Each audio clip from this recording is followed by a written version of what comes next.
본문의 말씀을 가지고 사랑해야 합니다 하는 제목으로 말씀을 전하도록 하겠습니다. 제목을 어떻게 할까 많이 고민을 했어요. 그래서 우리 사랑할까요? 이렇게 하려고 그러니까 너무 이게 좀 직관적인 의미가 전달이 안 되는 것 같아서 그래서 사랑해야 합니다. 너무 단순하지만 또 너무 본문에서 분명하게 말하고 있기 때문에 그래서 사랑해야 합니다 라는 제목으로 지었습니다. 자, 지난주 우리는 하나님의 영에 속했는지 또는 거짓 영에 속했는지를 분별해야 한다고 이야기를 했어요. 그래서 지난주 어떻게 우리가 하나님의 영에 속했는지 또 거짓 영에 속했는지를 분별할 수 있는 몇 가지 기준들에 대해서 우리가 좀 살펴봤습니다. 그 중에 하나가 이제 그리스도에 대해서 어떻게 말하는지를 보면 안다고 그랬어요. 그래서 이런 기준은 오늘날도 동일하죠. 이단이 항상 왜곡시키는 것이 뭐냐면 그리스도에 대한 부분이에요. 그래서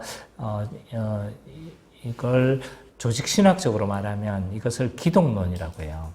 그래서 예수 그리스도에 대해서 어떻게 말하는가. 그래서 그럴 수밖에 없어요. 성경이 예수 그리스도 중심이고. 그래서 예수님이 어떻게 하는 거예요? 예수님을 자기가 뭔가 그 자리에 위치를 차지하려면요. 예수님이 이 모든 것들을 하시기 때문에 기독론을 왜곡할 수밖에 없어요. 그래서 그리스도에 대해서 어떻게 말하는가를 보면 그리스도가 부족한다든지 그리스도가 미완성했다든지 그렇게 이상하게 기독론을 왜곡시켜버리면 그것은 거짓 영에 속했구나 라는 것을 알 수가 있는 거죠. 그래서 그럼에도 불구하고 왜 이만희 씨에게 이렇게 넘어가는 거 봐보면 참 이게 알므로만은 또 아니다. 이거 영적인 문제다. 어떻게 저렇게 미혹될 수 있을까? 자기를 대체하고 있고 그리스도의 자리에 자신을 차지하고 있음에도 불구하고 왜 넘어가는가? 이거는 진짜 알매 문제만은 아니라 영적인 문제이기도 하다. 그런 생각이 어쨌든 듭니다. 그리고 또 하나 분별법을 이야기를 하고 있는데 그것은 사도적 가르침에 순종하는지를 보면 알 수 있다고 이야기를 해요. 6절에서 이야기하고 있죠. 이 사도들은 특별한 권위를 가지고 있어요. 왜냐하면 이 사도들의 가르침 위에 교회가 세워졌기 때문에 이 사도들의 말은요, 곧 하나님의 뜻인 거예요. 그리스도께서 하나님께서 우리에게 말씀하시고자 하는 내용인 거죠. 그래서 물론 사도들의 모든 말이 그런 건 아니에요. 그러나 그 성령의 영감을 받아서 기록한 그리고 그들이 말했던 그 가르침의 내용은요, 교회의 기초가 되는 겁니다. 그렇기 때문에 이 사도들의 말을 따르지 않는다는 건요, 이게 곧 다른 복음을 주장하는 거죠. 그래서 결론적으로 좀 다 요약해보면 하나님의 영에 속했는지 또는 거짓 영에 속했는지를 분별할 수 있는 분명한 기준이 딱 하나로 되어져요. 그것은 뭐냐면 복음인 거예요. 복음. 십자가 복음. 그래서 십자가 복음의 핵심이 그리스도잖아요. 그죠? 그래서 같은 것이라고 할 수 있는 거예요. 그래서 십자가 복음에 좀 왜곡되어진다. 또 좀 잘못되어졌다. 그러면 그것은 거짓 영에 속한 것이라고 할 수 있죠. 그런데 문제는 십자가 복음을 잘 모른다는 거예요. 이렇게 이야기를 하면 참 뭐하지만 잘 몰라요. 로마서를 봐보세요. 십자가 복음에 대해서 굉장히 분명하게 이야기를 하고 있다고요. 그죠?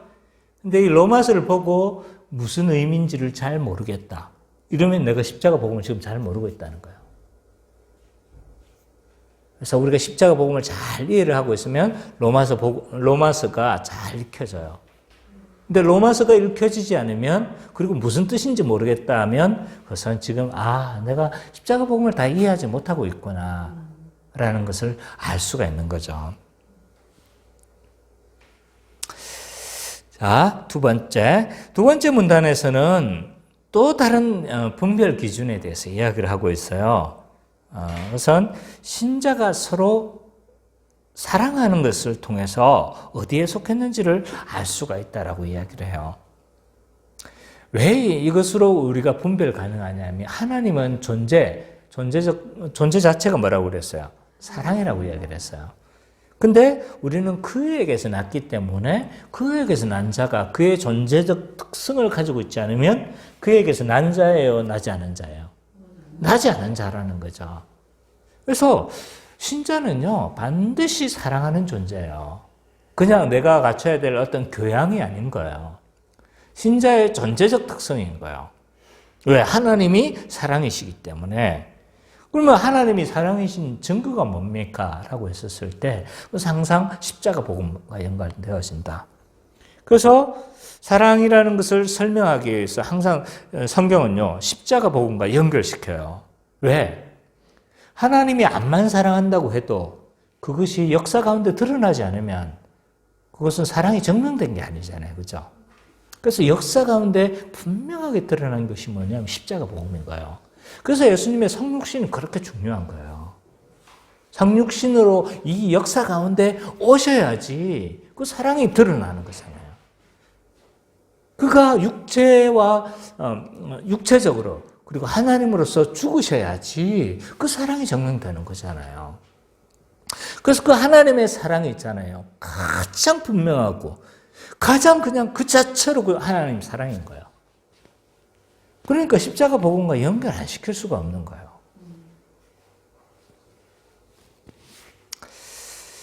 그래서 결론적으로 요한 사도는요, 11절과 12절에 가서는 우리가 서로 사랑해야 된다 라고 말하고 있는 겁니다. 우리가 서로 사랑하면 어떻게 되어질까? 요한 사도는 두 가지를 이야기를 하고 있어요. 우리가 하나님을 본 적이 없지만 우리가 서로 사랑하면 어떤 일이 일어난대요? 하나님이 보여진대요. 하나님이 계시가 되어지는 거죠. 하나님을 볼 수 있게 사람들에게 볼 수 있게 해주는 것이 사랑이라는 거예요. 뿐만 아니라 우리가 사랑할 때 그의 사랑이 온전해진다라고 이야기를 해요. 그래서 이 온전해진다는 말이 조금 어려웠지만 이 온전해진다는 것은 의미가 뭐냐면 하나님의 구원의 다양한 목적 중에 여러 가지가 있지만 그 중에 하나가 하나님 나라를 회복시키시고 그 하나님 나라에서 우리가 뭐하는 존재로? 사랑하는 존재로 살아가기를 원한 거예요. 근데 예수 믿는 순간 존재적 특성이 완전 사랑 덩어리던가요? 사랑 덩어리예요? 아닌 거예요. 네, 이미 아직을 살고 있기 때문에 사랑 덩어리는 아닌 거야. 존재는 사랑 덩어리이기도 하지만 근데 살아가는 그 삶 자체는 사랑 덩어리는 아닌 거예요. 그래서 우리가 사랑 그 자체로 이렇게 사랑의 존재가 됐긴 했지만 사랑을 받은 존재가 됐긴 했지만 완전히 사랑하며 살아가는 존재는 아니기 때문에 우리가 사랑하면서 살아가게 되면 뭐가 된다고 했어요? 이것이 하나님의 그 구원의 목적에 합치되어지기 때문에 사랑이 완성된다. 이렇게 표현하는 거예요. 그 목적이 실현되어지기 때문에 완성되어진다라고 그렇게 표현하고 있는 거죠. 자, 4장 후반부에 와서는요, 요한 사도는 우리가 사랑해야 될 다양한 이유들에 대해서 또 설명하고 있어요. 자, 13절에서 16절에서는요, 성령 하나님이 우리 안에 거하시기 때문에 사랑해야 된대요. 자, 우리 성민이가 한번 읽어주세요. 그의 성령을 우리에게 주심으로 우리가 그 안에 거하고 그가 우리 안에 거하실 줄 아느니라. 아버지가 아들을 세상에 구주로 보내신 것을 우리가 보았고 또 증언하노니 누구든지 예수를 하나님의 아들이라 시인하면 하나님이 그의 안에 거하시고 그도 하나님 안에 거하느니라. 하나님이 우리를 사랑하시는 사랑을 우리가 알고 믿었노니 하나님은 사랑이시라. 사랑 안에 거하는 자는 하나님 안에 거하고 하나님도 그의 안에 거하시느니라. 자, 하나님은 왜 우리를 구원하셨을까? 아까도 제가 이야기했지만 여러 가지로 설명할 수 있어요. 하나님 우리를 왜 구원하셨을까? 이런 질문을 했었을 때 어떤 사람은 이렇게 말을 죄를 사하기 위해서요. 라고 말을 할 수 있어요. 근데 이건 목적이 아니에요. 이것은 과정이고 통로예요. 죄사함을 통해서 뭔가 어딘가로 끌고 가고 싶은 거예요. 어딘가로 이끌고 가고 싶은 거예요. 그것은 통로이지 목적지는 아니에요. 또 다른 사람은 이렇게도 말을 할 수 있을 거예요. 하나님의 말씀을 믿고 받아들이는 것 아닙니까? 예. 그것은 준비 단계이지 최종 목적지는 아니에요.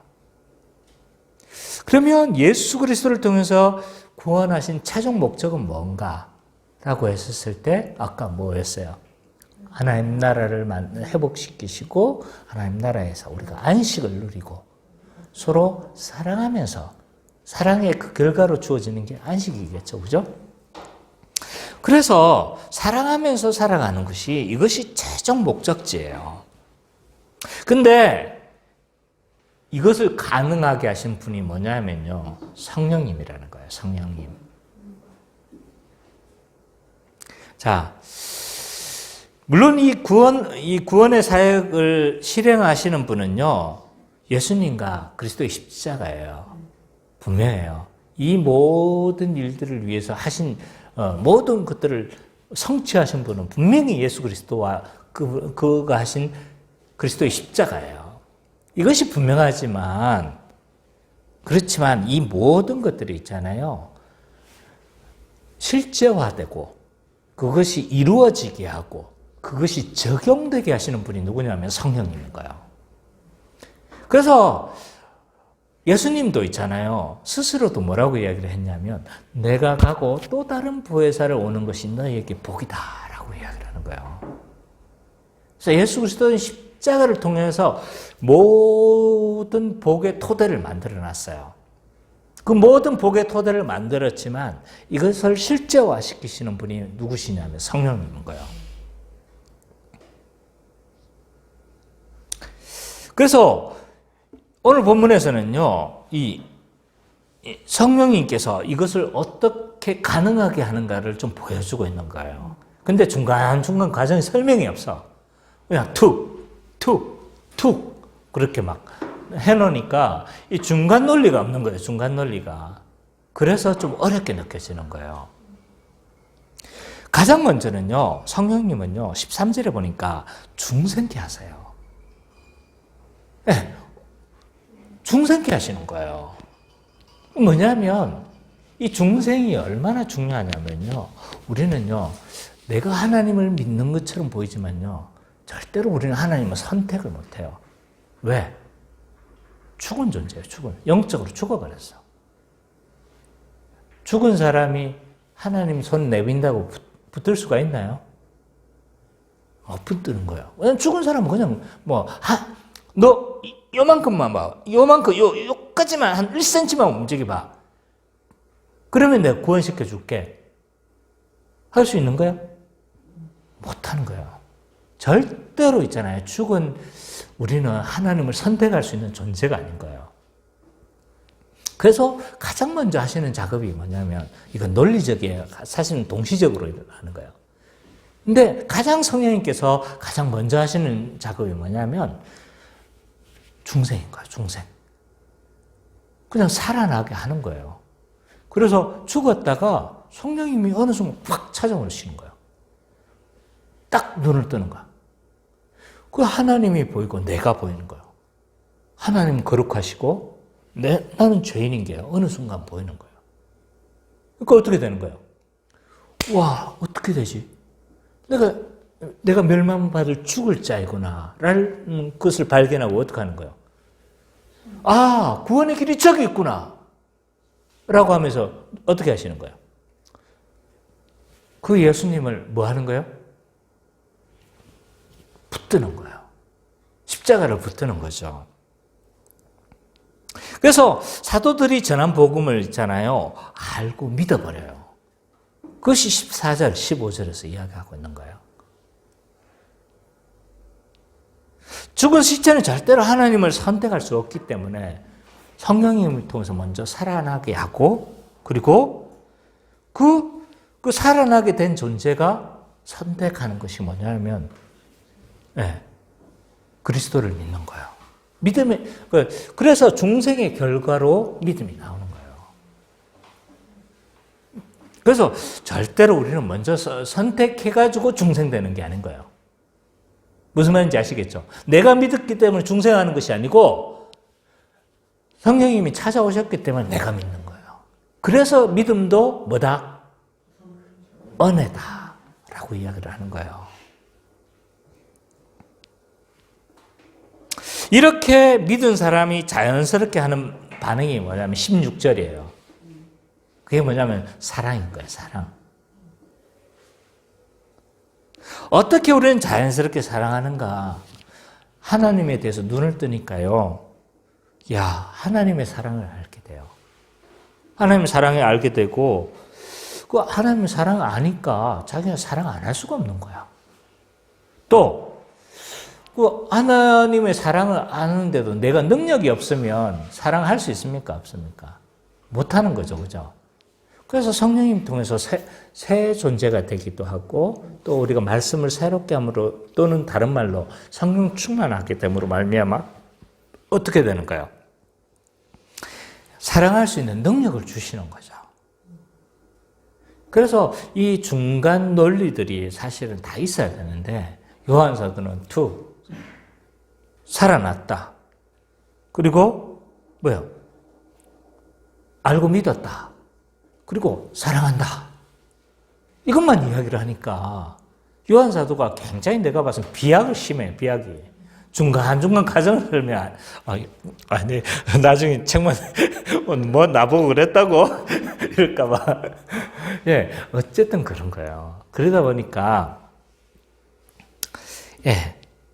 그래서 성령님이 중생케 하고 전한 복음을 알고 믿게 하고 또 이렇게 믿은 사람은 자연스럽게 사랑하게 하신다라는 것들을 지금 이야기하고 있는 거죠.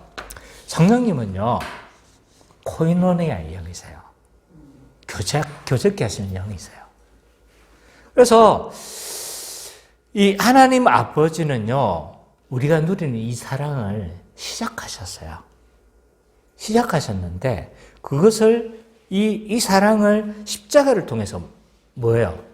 계시하시고 전달하시고 성령님은요 이 사랑을 가능하게 하시고 이루어 가시는 분이 성령님이신 거예요. 그래서 성령님은요 코이노니아의 영이라고도 할 수 있는 거죠. 한 몸이 되게 하시고 사랑하게 하시는 거죠. 자, 예수님이 성천하시고 오순절 성령이 강림하고 난 이후에 일어난 일들이 뭐예요? 그때 교회 안에 일어난 결과들이 뭐냔 말이에요. 온전한 코이노니아가 일어났잖아요. 한 몸됨이 일어났잖아요. 자신의 것을 자신의 것이라고 하는 사람이 없었는 거예요. 뿐만 아니라 자발적으로 가난한 자들을 구제하니까 가난한 사람들이 없었대요. 온전한 코이노니아가 일어나는 거예요. 이처럼 성령님은요, 우리를 한 몸으로 서로 사랑하게 하시는 분이세요. 그래서 코이노니아의 영이에요. 그래서 성령님의 사역은 정말 다양해요. 너무 스펙트럼이 넓다고 해야 돼요. 진리를 밝히시고 또 믿게 하시고 그래서 너무 이 성령님에 대해서 이 사역이 좀 어떻게 보면 광범위해서 잘 모르는 것 같아. 성령님은요 코이노니아 영이시기 때문에 모든 장벽을 제거해요. 성령님은요 신분의 장벽을 제거를 합니다. 온전히 그 성령님이 역사하는 그 공동체는요 신분이 없어지는 거예요. 모든 죄로 오염된 인간들은요 하나님과 단절됐잖아요. 거기서 일어나는 정상이 뭐라고 했어요? 결핍이라고 했죠. 결핍된 존재는 뭔가를 채우려고 하는 거예요. 그러다 보니까 어떤 사람은 착취하고 어떤 사람은 착취당하고 착취한 사람은 뭐 어떻게 하는 거예요? 우월의식을 가지고 착취당한 사람은요. 분노를 가지고 적개심을 가지는 거죠. 그래서 이런 우리는 살아가면서 있잖아요. 인류 가운데 신분 차이가 발생하지 않을 수가 없는 거예요. 왜? 착취하는 자가 있고 착취당하는 자가 있기 때문에. 근데 이 있잖아요. 성령님이 오시면 이것이 그냥 무용지물이 되어지는 거죠. 그래서 초대교회가 어떤 일이 일어났습니까? 노예와 주인이 어떻게 됐어요? 같이 예배를 드렸는 거예요. 그래서 이게 너무 변혁적이니까, 너무 그 시대에는 센세이션한 일이니까 이거 어떻게 해야 됩니까? 이런 일까지 발생한 거예요. 왜냐하면 사회를 뒤흔드는 내용이거든, 이게. 노예제도를 철폐하니까. 우리 초대교회도 그랬어요. 대표적인 예가 있잖아요. 조덕삼 장로, 이자익 목사. 조덕삼 장로는 있잖아요. 그 동네에 큰 유지였어요. 그래서 굉장히 큰 집을 가지고 있었기 때문에 이 사람이 예수 믿고 그 집에다 교회가 생긴 거예요. 근데 그 밑에 종이 있었으니 이자익이라는 종이 있었는 거예요. 같이 믿었어요. 어쩔 수 없이 우리 성민이처럼 끌려왔을지도 몰라요. 근데 왔는데 어떻게 된 거예요? 예수를 믿었는데 이 사람이 완전히 열정적인 거예요. 완전한 변화가 일어난 거예요. 공부도 하기 시작하고 한글도 막 익히기 시작한 거예요. 그래서 나중에 있잖아요. 신앙생활을 같이 했는데 오히려 더 늦게 시작했어. 이 상전 때문에 왔는데 근데 더 늦게 시작했음에도 불구하고 더 그 교회에서 더 인정받게 되어지고 장로가 누가 먼저 됐을까요? 예, 이자익 장로가 먼저 된 거예요. 그리고 나중에 누가 됐어요? 조덕삼 장로가 뒤에 장로가 된 거예요. 근데 이자익 장로가 여기서 만족을 안 하고 신학 공부까지 했어요. 근데 이 조덕삼 장로가 어떻게 했냐면 이자익 이제 그때는 목사가 됐겠죠. 그죠? 목사가 된 이 사람을 자기 교회에 초청을 한 거예요. 자기 교회 담임 목사로 청빙을 한 거죠. 자, 참된 복음은요, 이 성령님이 역사하는 이 참된, 성령님은 말씀 안에서 역사하시잖아요. 그죠? 이런 신분의 장벽을 제거하는 역사가 일어난 거예요. 성령님은요, 남녀의 장벽을 제거를 해요. 요즘 젠더 이데올로기가 굉장히 주요 관심사고 굉장히 지금 사회적 문제가 되고 있잖아요. 그죠? 여성들은요, 그동안 받아왔던 여러 여성의 차별적인 요소들이 있었던 것 같아요. 남자들은 잘 못 느끼지만, 그건 내가 못 느낀다는 말이 아니라, 실제로 이제 남자로 살아오니까 잘 못 느끼는 거잖아요. 그죠? 그래서 그런, 잘 못 느꼈던 것들이 이제, 이런 것들에 대해서 불평등한 요소들에 대해서 말하기 시작했어요. 그 이전은 또 있었지만 지금은 이제 굉장히 강력하게 이야기를 하죠. 반대로 남성들은 또 여기 또 어떤 생각이 드냐면 약간의 상대적인 박탈감을 느끼는 거예요. 그래서 역차별을 받는다고 생각을 하는 거죠. 근데 이런 건전한 페미니즘 운동이 저는 필요하다고 생각해요. 근데 페미니즘 운동으로 해서 과연 이 남녀 차별이 철폐가 되어질까? 저는 그렇게 생각하지 않는 거예요. 과연 운동을 해서 물론 일정 부분 저는 개선되어질 거라고 생각해요. 그러나 진정한 남녀 장벽은 제거되지 않는다. 저는 성령 안에서 예수 안에서 진정한 남녀 장벽이 저는 제거가 가능하다고 생각해요. 성령님은요, 분열되어졌던 인간을 한 몸으로 만들어주셨어요. 그리고 서로 경쟁관계였던 남녀관계가 한 몸이며 돕는 배필로서 그렇게 회복하게 하시죠. 그래서 사실은 진정한 젠더 평등은요, 예수 안에서 일어나는 거죠. 성령님은 인종의 장벽을 제거합니다. 요즘 백인은요, 흑인을 혐오해요. 그래서 백인 경찰이 막 쉽게 흑인 범죄자를 막 쏘고 죄가 없었음에도 불구하고 죽이는 경우가 있어요. 그럼 흑인은 동양인을 비하해요. 쫙 이렇게 하잖아요. 그죠? 그리고 그럼 우리는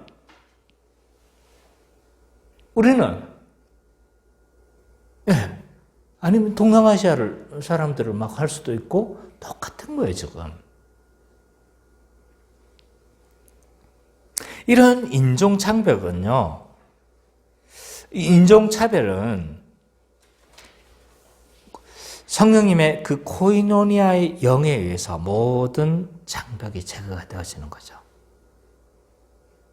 성령님은 우리가 한 세 사람이며 동일한 시민권을 가진 자이기 때문에 서로 사랑하게 해요. 이것을 안 믿으면 불신자예요. 저는 단언합니다. 트럼프는요, 불신자예요. 그는 형식적으로 교회에 나가는지 모르겠지만, 인종차별을 그는 뭐 하고 있습니까? 선동하고 있어요.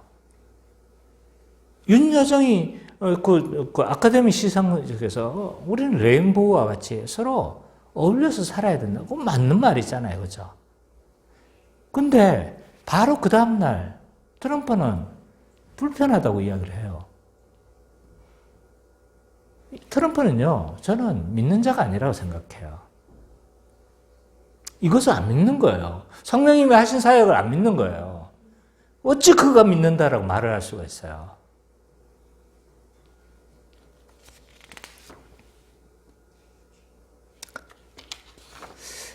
그리고 나서 또 우리가 다른 사랑해야 될 이유에 대해서 제시를 하고 있는데, 그건 뭐냐면, 사랑은요, 심판의 날에 담대함을 가질 수 있기 때문에 사랑해야 된다라고 이야기를 해요.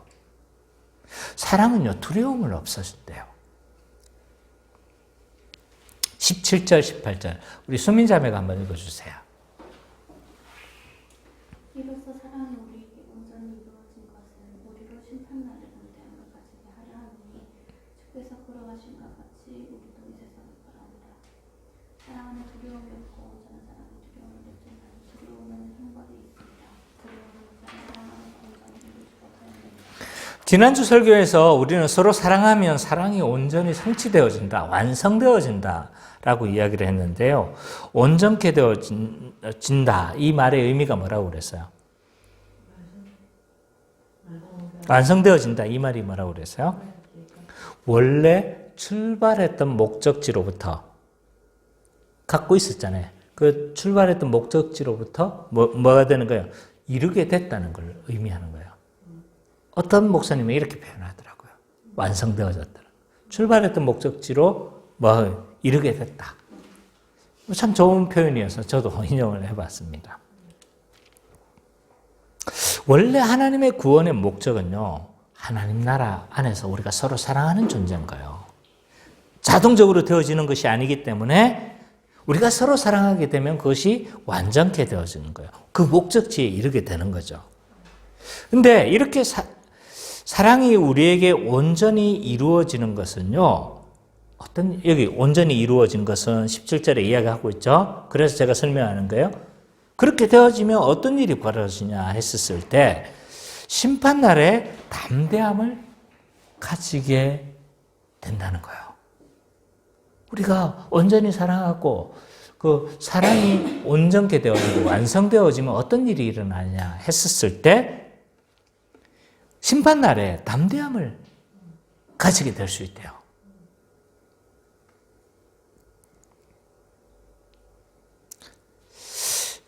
왜 그럴까요? 우리가 하나님 나라를 안에서 우리가 서로 사랑하고 사랑이 완성되어지고 완전케 되어지면요, 우리는 심판날에 두렵지 않을 수가 있어요. 물론 근본적으로 우리가 두렵지 않은 이유는 뭐예요?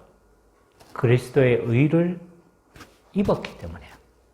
그리스도의 예복을 우리는 입은 자잖아요. 그죠?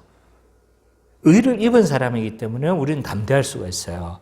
근데요, 우리가 사랑하게 되면요, 어떤 면에서 우리는요, 예수와 같아지는 자가 돼요. 이렇게 쉬운 성경 17절 하반부를 이렇게 번역하고 있어요. 우리에게 어떤 두려움도 있을 수 없는 것은 우리가 이 세상에서 예수님과 같아지기 때문입니다. 라고 번역을 해요. 그러니까 우리가 심판날에 두려워하지 않는 이유가 뭐냐면 우리는 예수님과 같은 자이기 때문이라는 거예요. 그래서 어떤 면에서는 우리는 주님과 똑같아지는 거예요. 이것이 우리가 담대함을 가지는 근거가 되는 거죠. 왜? 예수님의 의도 입었고 우리의 모습도 어떻게 된 거예요? 예수님과 똑같으니까, 삶의 방식도 패턴도 예수님과 같으니까 담대해지지 않겠어요? 온전한 사랑은요, 모든 두려움을 내쫓는데요. 근데 이 두려움은요, 우리가 말하는 이제 뭡니까? 무서운 영화 보면 두려움 생기잖아요. 은찬아, 듣고 있나? 정신 바짝 차려야 돼. 무서운 영화 보면 두렵잖아요. 그죠? 이런 두려움을 쫓아버리는 거 아닌 거예요. 그래서 소위 말하는 세상 사람들이 가지는 그런 용기를 가진다는 말이 아닌 거예요. 여기서 말하는 두려움은요, 심판에 대한 두려움이에요. 심판에 대한 두려움인 거예요. 심판에 대한 두려움. 온전히 사랑하는 자는요, 하나님 안에 있기 때문에, 그리고 하나님 안에 있다는 걸 증명하기 때문에 뭐 하지 않는 거예요? 두려움이 없는 거예요. 왜? 내가 하나님 안에 있는 분명한 증거가 있잖아요. 그러니까 두렵지가 않은 거야. 근데 사랑하지 않는 자는요, 두려울 수밖에 없어요. 왜 두렵습니까? 왜 사랑하지 않으면 두려울 수밖에 없는가? 그것은 내 안에 있잖아요. 왜? 그 죄사함에 근거가 없어요. 내가 암만 주장해도요. 난 교회 다녀요. 예수님 믿어요. 나는 11조도 잘해요.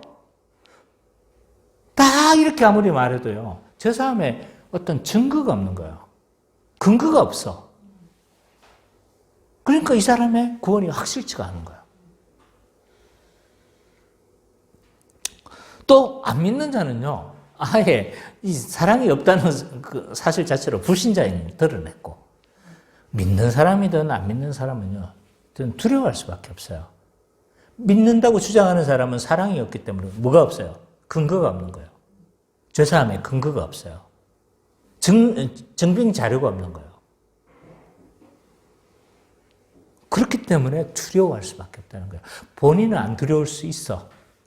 근데 그 영혼은 두려워하는 거예요. 그래서 우리의 사랑은요, 모든 심판에 대한 두려움을 내어쫓는데요. 사랑은 심판의 날에 담대함을 가질 수 있기 때문에 우리는 사랑해야 한다고 요한사도는 이야기를 하는 거죠. 근데 많은 사람들이 하나님의 정죄와 심판을요, 실제적인 것으로 취급하지 않아요. 성경은 계속적으로 우리가 죄인이라고 이야기를 하고 있고, 심판받을 자라고 계속 이야기하고 있는데, 이것을, 이제, 죄인임을 자꾸 부각하는데, 이 죄인임을 자꾸 우리는 윤리적으로 생각을 해요. 잘 생각해봐. 너 죄진 거 있잖아.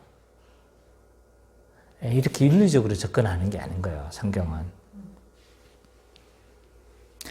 우리가 성경이 우리를 죄인이라고 하는 이유는요, 먼저 율법의 정죄 때문에 우리가 죄인이라는 거예요. 우리의 기준으로, 네 기준으로 봐서, 죄 지었지? 한번 잘 생각해봐. 죄 지었지? 이게 아닌 거예요. 이게 아니라, 우리의 기준으로 하는 것이 아니라, 하나님의 기준으로 뭐 하는 거예요? 우리를 판단하는 거예요. 그래서 하나님의 율법은요, 마치 뭐와 같은 거예요? 거울과 같은 거예요. 네 모습 봐. 하나님의 기준에 맞나, 안 맞나? 근데 그 기준에 맞는 사람이 아무도 없기 때문에 죄인이라고 하는 거예요. 그래서 마치 거울과 같은 거예요. 근데 이 거울 봤어. 근데 안 믿어. 그렇기 때문에 또 죄인이라고 하는 거예요. 보았음에도 불구하고 하나님의 통치를 거부하고 스스로 자선적 존재가 되려고 하는 거예요. 안 믿는 사람은. 그렇기 때문에 또한 죄인이라고 하는 거예요.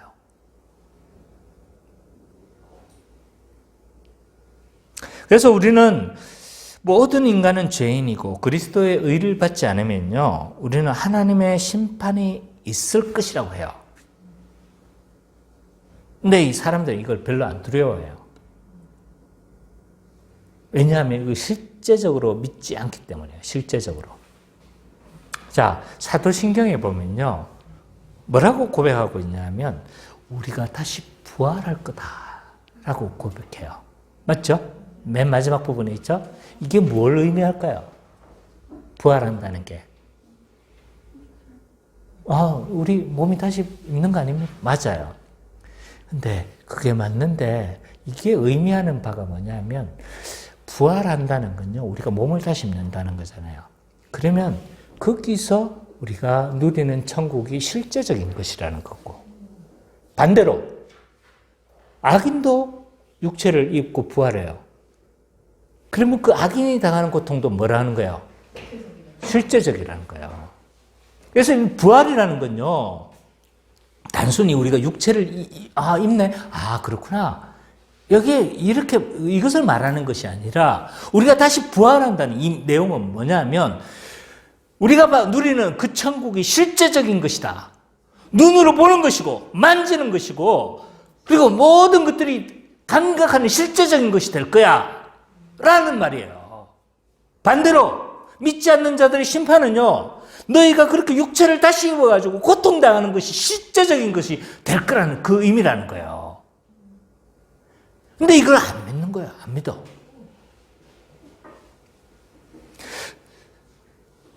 중국에 한 범죄자가 있잖아요. 유명한 조폭 두목이었어요. 사람 죽이는 걸 예사로 알았어요. 근데 법에서는 그런 사람이 사형에 마땅하다고 정죄해요. 이 사람은 이런 거 안 믿었어요. 마음껏 살았어요. 사람들 시켜서 죽이는 것도 다반사였고, 결국 잡혔어요. 그리고 잡혀가지고 유튜브에서 내가 본 것 같은데, 이 사람이 사형을 언도당했는데요. 이 사형 집행을 당하는 날, 이 사람은 막 펑펑 울어요. 펑펑 우는 것뿐만 아니라 바지를 실을 하더라고요. 우리가 그날이 올 거예요. 그 심판의 두려움이 오는 그날이 올 거라는 거예요. 물론 예수 믿는 자에게는 영광의 부활이에요. 우리가 두려워하라는 말이 아니에요. 하나님의 심판도요, 언젠가는 실행되어질 겁니다. 그리고 하나님의 그 심판은 언젠가는 실제화 되어질 거예요. 우리는 귀에 있을 때, 물론 성령님께서 하시지만 믿어야 돼요. 그리고 또한 뭡니까? 그 믿는 자는 반드시 사랑해야 된다는 거예요. 이게 자꾸 율법주의로 흐르는 것 같아서. 근데, 자, 하나님의 심판의 때 있잖아요. 무엇을 근거로 심판하는지 아세요? 사랑을 근거로 심판해요. 마태복음 25장 41절에서 45절 찾아봅시다.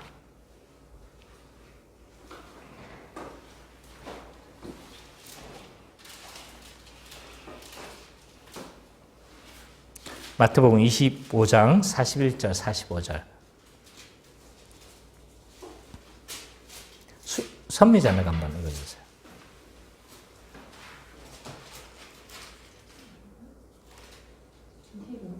네, 41절 45절. 또 왼편에 있는 자들에게 이르시되 저주를 받은 자들아 나를 전하며 주 앞에 서서히 위하여 이기되 영원한 불에 들어가라. 내가 드릴 때에 너희가 먹을 것을 주지 아니하였고 목마를 때에 마시게 하지 아니하였고 나간 되었을 때 영접하지 아니하였고 살벌었을 때 오직지 아니하였고 병들었을 때와 오고 갇혔을 때에 돌보지 아니하였느니라 하시니 그들도 대답하여 이르되 주여 우리가 언제 주께서 들으신 것이나 목마르신 것이나 다름에 드신 것이나 쌀것 드신 것이나 병드신 것이나 목에 갇히신 것을 분명하지 아니하더이까. 이 임금이 대답하여 이르시되 내가 진실로 너희에게 이르노니 이 지극히 작은 자 하나에게 하지 아니한 것이 곧 내게 하지 아니한 것이니라 하시니. 예, 그들은 영벌에 의는 영생에 들어가리라 하시니라. 마태복음 25장은요. 종말장으로 유명한 장이죠, 그렇죠? 종말의 때 뭐 하는 거예요? 그 하나님의 심판의 근거의 기준이 뭐였어요? 사랑이었죠, 그죠? 네가 어떻게 사랑하지 않는 것 가지고 막 하나님 책망하시죠, 그죠? 그러면 사랑으로 심판한다고 이야기를 하면 그거 율법주의 아닙니까? 그 공로로 그러면 하나님 심판하시네요, 라고 말을 할 수 있어요. 사랑했기 때문에 심판을 면제해 주는 것이 아니에요. 여기서 말하는 건요. 뭐냐면 왜 그러면 사랑을 근거로 심판하시는가? 사랑은요, 우리가 하나님의 자녀인 것을 증거해줘요. 무슨 말인지 아시겠죠? 이 사랑했기 때문에 그 공로로 심판을 면제해 주는 것이 아니라 사랑한다는 그 자체가 하나님의 자녀인 것을 증거하기 때문에 심판을 면제받는 거예요. 사랑하지 않는다는 건 반대로 뭐 한 거예요? 하나님의 아들이 아니라는 걸 증명해 주기 때문에 심판을 하는 거예요. 그래서 율법주의로 해석해서는 안 돼요. 그죠? 그래서 여기서도 동일한 이야기를 하고 있잖아요. 예수님도. 그러므로 우리가 해야 되는 이 사랑은요, 그리스도인이 갖춰야 될 그런 교양 정도가 아닌 거예요. 우리의 존재를 나타내는 표지예요, 표지. 바로미터예요. 이런 사랑은요, 우리가 심판날에 담대함을 가질 수 있게 해요. 왜? 내가 그리스도와 같은 모습을 가지고 있기 때문에. 내가 그에게 속했구나. 하나님께 속했구나. 라는 것들을 알 수 있는 거죠.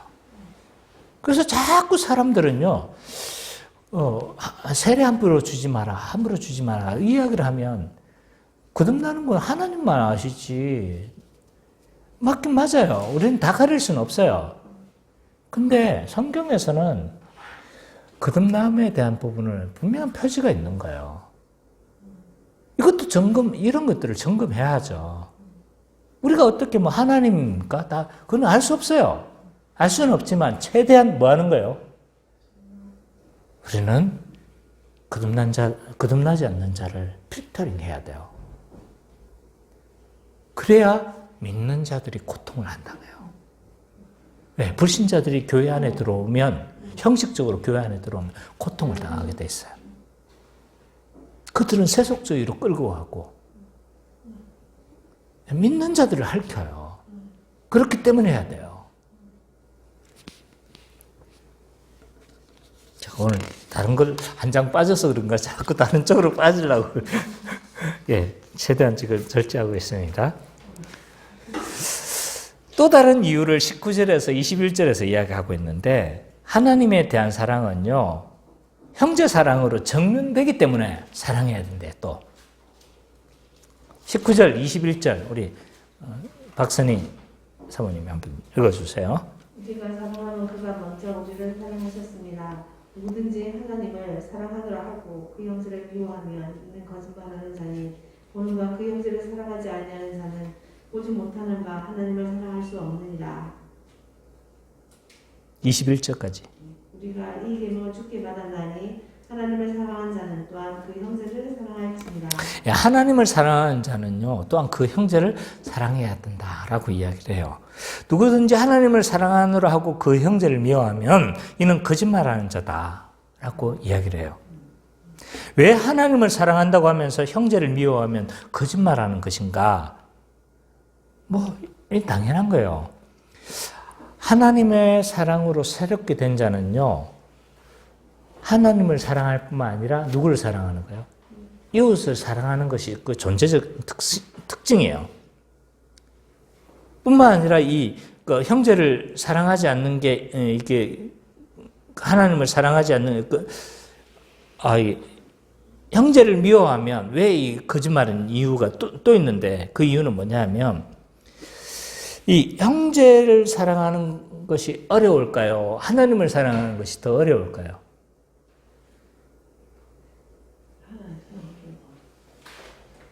그렇죠. 이게 다양한 대답이 나올 수 있어요. 어떤 사람은 하나님 사랑하는 게 더 쉽다고 말할 수 있어요.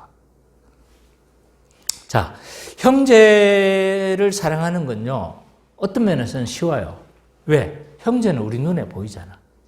눈에 보이니까 이 형제의 필요를 알아요, 몰라요? 알기도 하고, 그리고 그 사람의 필요도 알고, 어려움도 알고. 그래서 사실은 우리가 물질을 내어주는 게 어려워서 그렇지, 형제 사랑하는 것은요, 뭐 하는 거예요?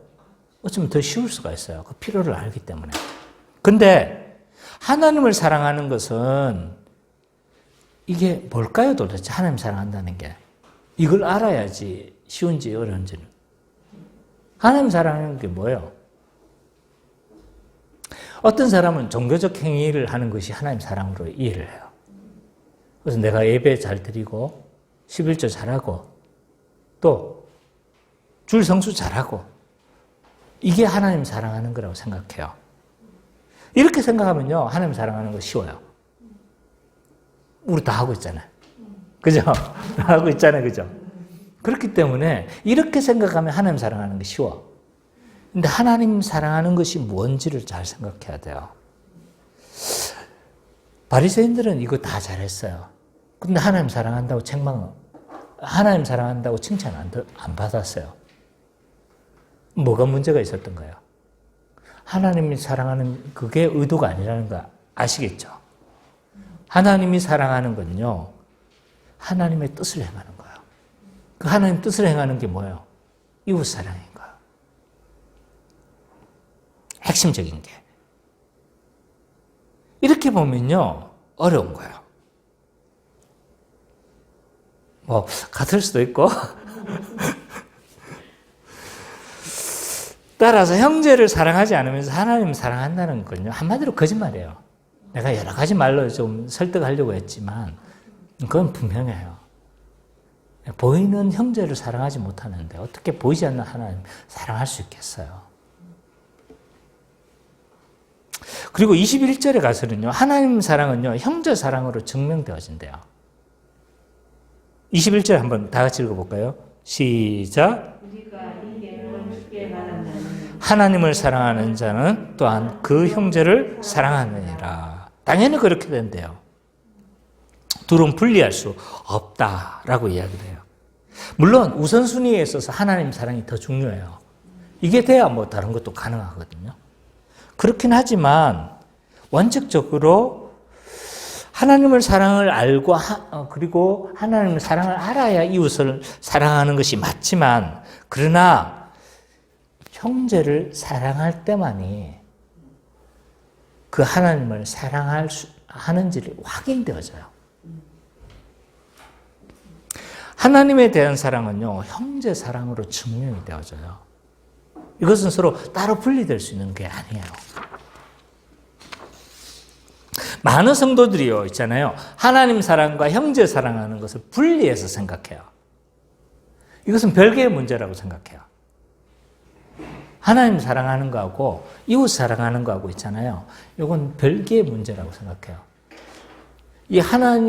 이거 사랑하는, 안 하는 것이 하나님의 사랑하는 것과 서로 연관성이 없고, 영향을 끼치지 않는다고 생각하는 거죠.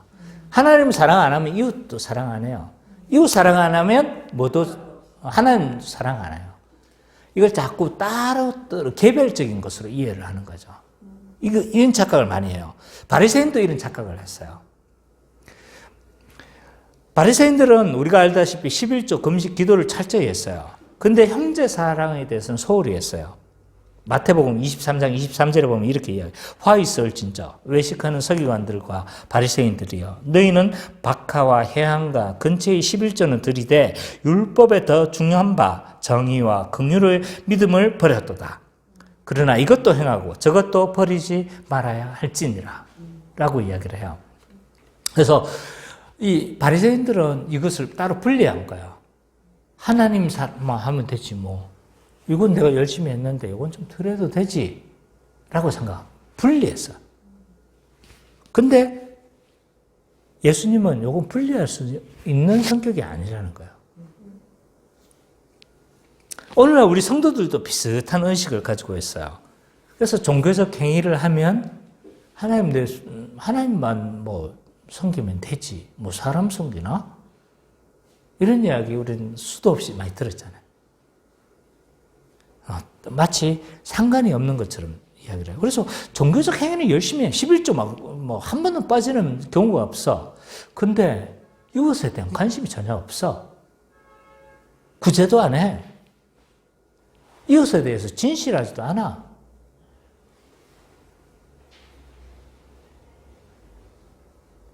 하나님의 사랑이 분명히 중요한 건 맞지만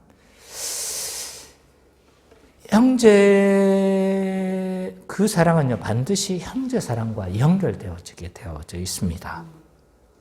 만약 우리가 형제를 사랑하지 않으면 하나님에 대한 사랑의 진실함을 증명할 수가 없어요. 뿐만 아니라 우리는 십자가의 제자도를 형성할 수가 없어요. 하나님 사랑, 이웃 사랑. 이것이 온전한 십자가의 제자도인 거예요. 근데 이웃 사랑이 우리가 이루어지지 않으면 십자가가 그리스도를 따라가는 길이 아니라는 거예요. 우리는 어떤 방식으로 하나님을 사랑하는가? 하나님 사랑, 이웃 사랑은요, 유기적으로 연결되어져 있어요. 따로 구분할 수 있는 성격이 아닌 거예요. 하나님을 근본적으로 사랑해요. 그러나 그 사랑은 반드시 이웃 사랑으로 흐르게 되어져 있습니다. 심지어 예수님은요, 이 두 가지 명령, 하나님 사랑, 이웃 사랑을 있잖아요. 한 계명으로 축약을 했어요. 그게 뭔지 아세요? 단일한 한 계명인데 그것은 이웃을 사랑하면 하나님도 사랑하는 것이다 라고 이야기를 해요. 한 계명으로 제시를 한다니까요. 이웃을 사랑하라고.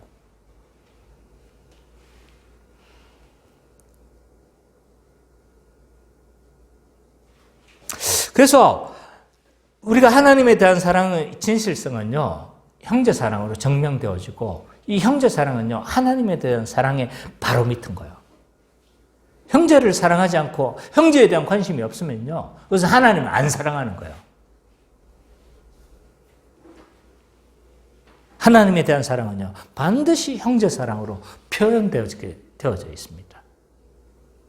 그래서 내가 하나님만 사랑하면 되지, 하나님만 섬기면 되지, 이건 진짜 모르는 소리인 거예요. 자, 결론적 한번 요약해 봅시다. 오늘 본문에서는요, 우리가 사랑해야 될 다양한 이유들을 제시하고 있어요.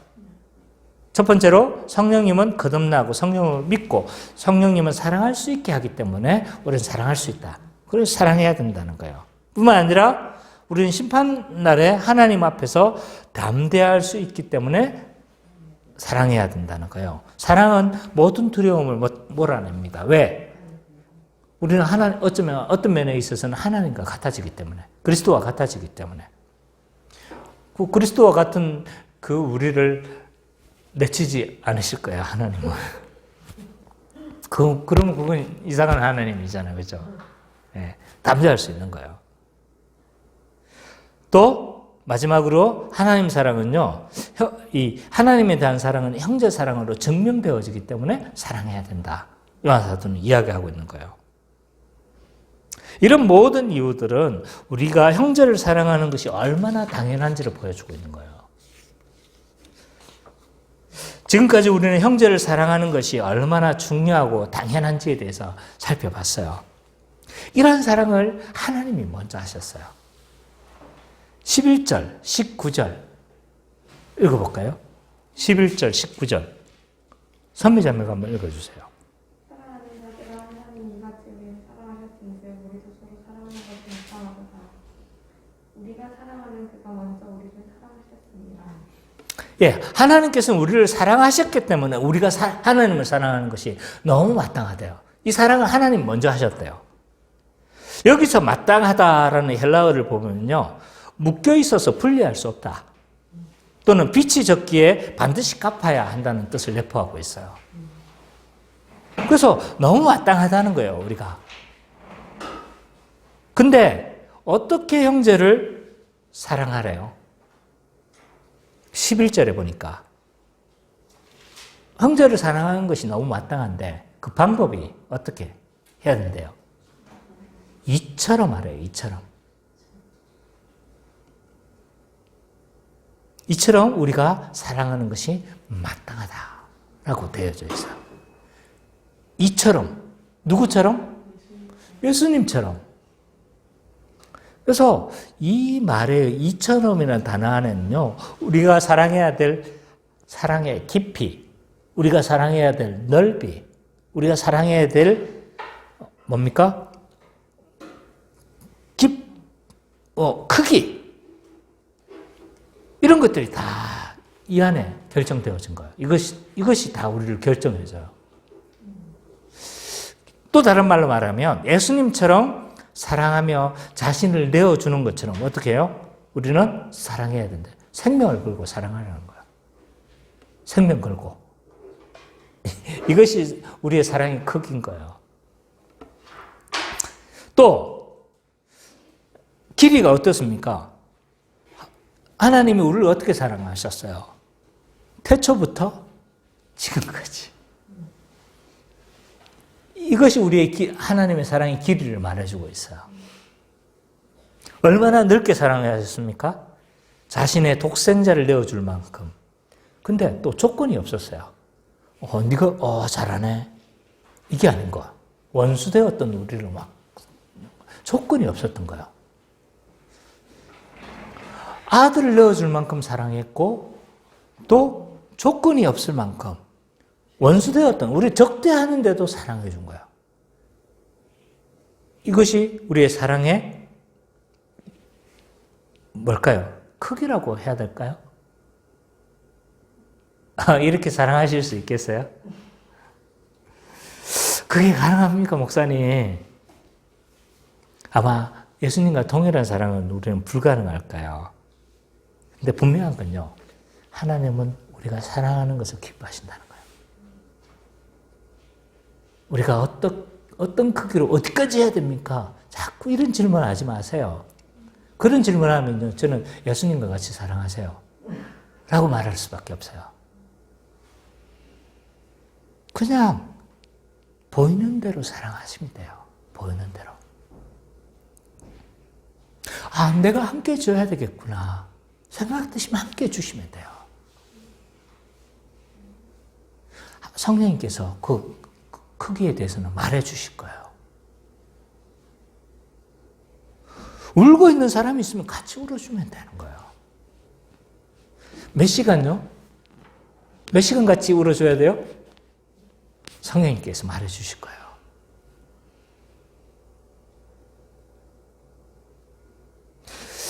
우는 자와 함께 울고 웃는 자와 같이 웃으라고 그랬는데 이건 불신자한테 하라는 거였잖아요. 그죠? 불신자한테도 하는데 진짜 같은 한 가족한테 못한다면 이건 뭐 되겠어요?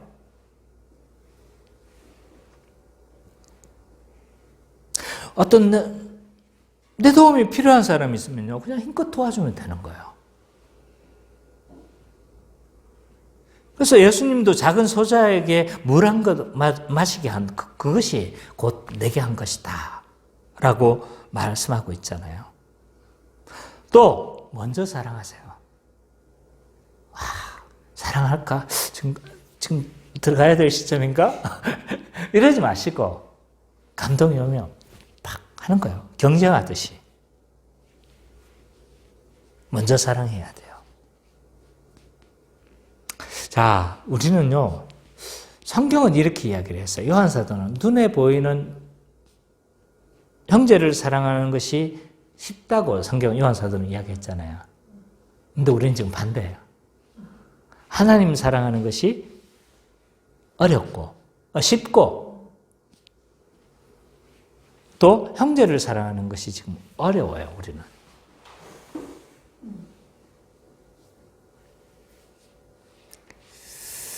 예,